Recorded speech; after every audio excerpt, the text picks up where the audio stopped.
اس میں وصیت کا ذکر پہلے ہے اور دین کا ذکر یعنی قرض کا ذکر بعد میں ہے. یعنی دنیا سے جانے والا شخص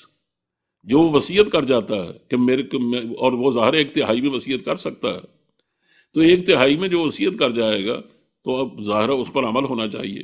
اسی طرح اس کو جو قرض چھوڑ جائے گا، اس کے ذمہ اگر کوئی قرض ہے کسی کا، اس نے کوئی دینا ہے تو اس کو ادا کیا جائے گا. یہاں اگرچہ قرض کا ذکر بعد میں ہے، وصیت کا پہلے،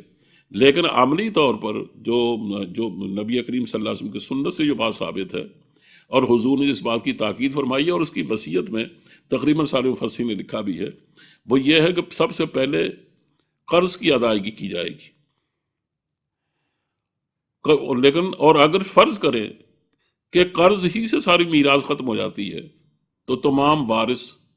اس محروم رہیں گے، لیکن قرض کی ادائیگی سب سے پہلے ضروری ہے. اور اگر ظاہر وصیت میں ہر چیز کی گنجائش موجود ہے تو پھر سب سے پہلے قرض ادا کیا جائے گا، اس کے بعد اس نے جو وصیت کی ہے اس کو پورا کیا جائے گا، اور اس کے بعد پھر ہر ایک کو حصے کے مطابق حصہ دیا جائے گا. اس میں ہم دیکھتے ہیں کہ سب سے پہلے تو ذکر کیا گیا ہے اولاد کا، اس کے بعد ماں باپ کا، اور پھر اس کے بعد باقی بھائی بہنوں کا، پھر باقی رشتہ داروں کا. اس سے آدمی کو یہ خیال گزرتا ہے کہ دیکھیے ہونا یہ چاہیے میراث میں کہ جس آدمی کی ضرورت زیادہ ہو پہلے تاکید کے ساتھ اس کی ادائیگی کا حکم دیا جائے، اور اگر اس سے بچ جائے تو پھر باقیوں کو حصہ ملے، ورنہ دوسرے اگر محروم ہوتے ہیں تو رہ جائیں تو کوئی حرج نہیں، لیکن ضرورت مند کی ضرورت پوری ہونی چاہیے.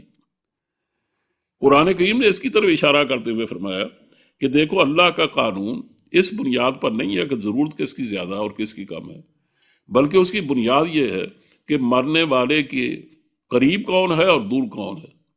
جو زیادہ قریب ہے وہ ظاہر وصیت میں کسی نہ کسی حصے کا حق رکھتا ہے، اور جو اس سے بہت دور کا ہے وہ ظاہر اس کا حق نہیں ہے. رہی یہ بات کہ ضرورتیں چونکہ بدلتی رہتی ہیں، آج کا امیر کل کا فقیر ہے اور آج کا فقیر کل کا امیر بھی ہو سکتا ہے. ایسی ضرورتوں کے مطابق اگر قوانین بدلیں گے پھر تو قانون میں ہمیں آئندہ تبدیلی کرنی پڑے گی.